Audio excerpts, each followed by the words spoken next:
Hey guys, and welcome back to my channel. So it's been ages since I last recorded. Just completely fell out of the habit of it, to be honest, and then it can be a little bit daunting to pick up the camera when you're out of the habit. So I really want to document things going forward for the rest of this year in terms of competitions and stuff like that. So the next one planned is Brits in May, and perhaps not really started for that at all yet.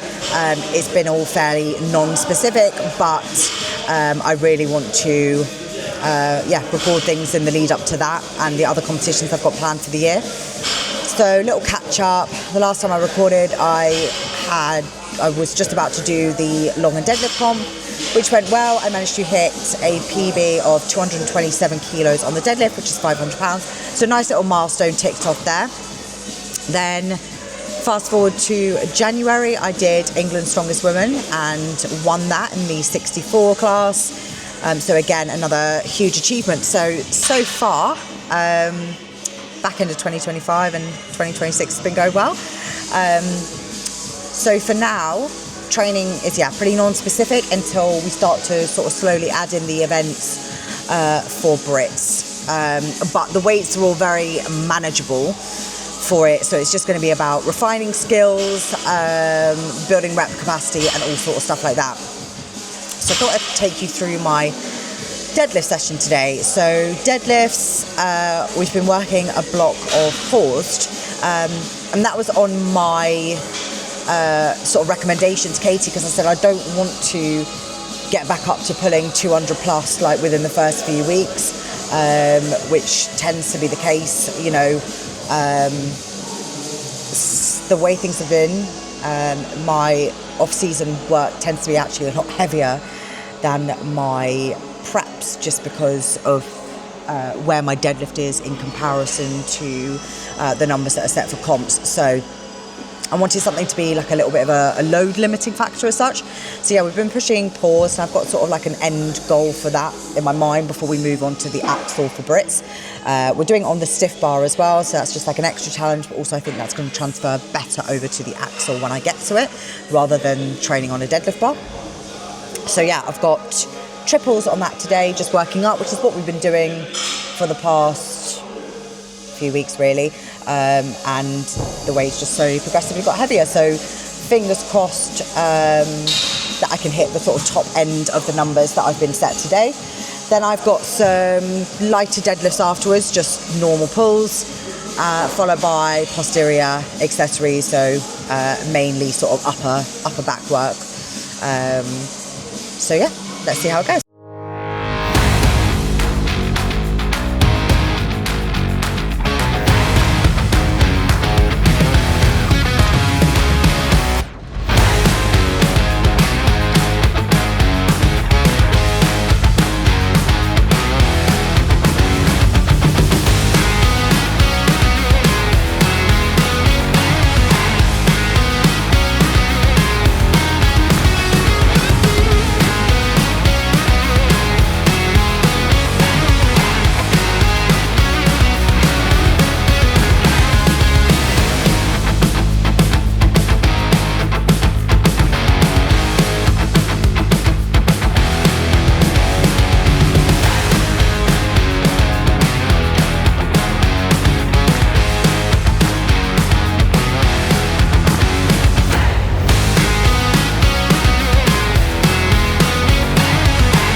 So that's all the sets of pause deadlifts done.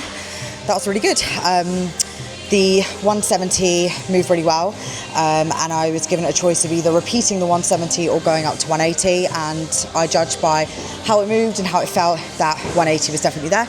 And the 180 felt pretty similar to the 170, touch harder, but I was happy with the pause there. The speed it moved at was very similar. Definitely wasn't super top end either, which is really exciting. And yeah, that's a huge PB. The most I've ever hit on a pause deadlift was a 170 double, and I believe that was on a deadlift bar. So to hit 180 pause triple on a stiff bar is huge, and it's a really good indicator that when I get round to doing sort of normal raw deadlifts, that An even bigger PB is their top end. So, but yeah, it's all just building at the moment. I don't know if maybe the pause service will be left there, or whether we will continue pushing it. I mean, I do still think there's more in the tank. I think that 190, maybe a little bit more, is there. So yeah, that's really exciting.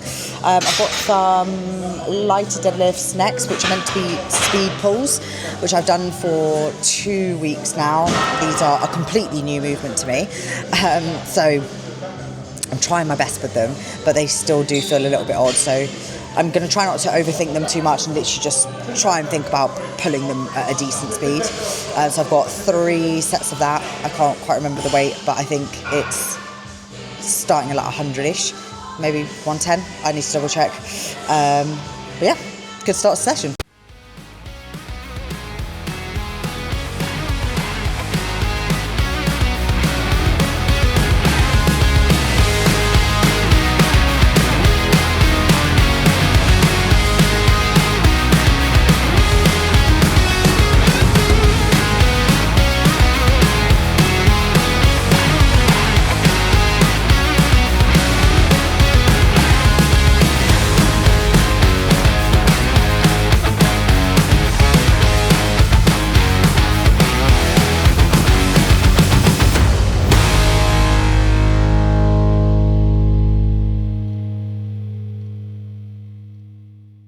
So deadlifts all done. I don't know how much speed pulls they were by the end. I could just feel like a bit of fatigue creeping in through the glutes and hamstrings, but I was really focusing on still making sure they were explosive and powerful, even if they weren't as quick as I would have liked. Just, you know, because I think that's probably the benefit that I'm getting out of that exercise, if that makes sense. So moving on to accessories now, I've got lat pull down, T-bar row plus fat grips. I think this is to make it a little bit challenging for me because I've been sort of upping the weight quite heavy each week. So I think that might be a bit of a load limiter thing. Single arm mid-back row, so I'll do that on the isolateral upstairs. Rear delt machine, and then some GHD raises. So primarily sort of upper back, rear delt sort of stuff. And then my sort of like hamstring work tends to be on my Saturday session.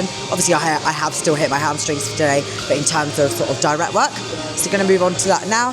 Probably not going to be anything super exciting. The reps for all the accessories are sort of between 8 and 12, so nothing's going to be like crazy heavy or anything.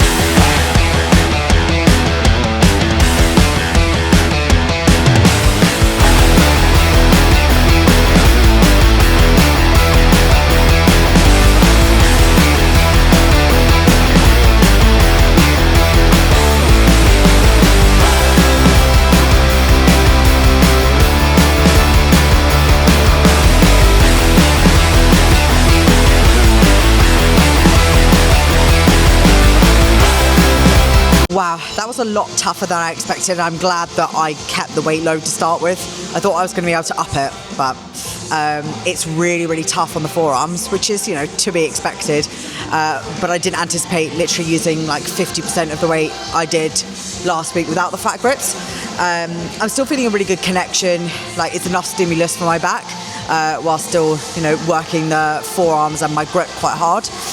We do actually have a T-bar row machine at the gym, but it just doesn't quite work for me. Like, I have to tiptoe on the plate because I'm short, and then it's really hard for me past a certain weight to get the attachment off, so I have to ask someone to help, which I hate. And also just the grip of it as well, like it's more, I can't even think of the word, but I feel like it hits my sort of rear delts more because it's, you know, out there. Whereas this, obviously, I can go with the narrow grip attachment, and that just works a lot better for me on T-bar row. So I've got one more set of that left, and then I'm going to go upstairs and do the isolateral row.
session done. I kept the glute ham raise body weight. There was the option to add weight to it if I wanted, but my quads are super sore from my squats on Saturday, so I just opted to do the sets of 8 body weight, and I can build on that in the next few weeks.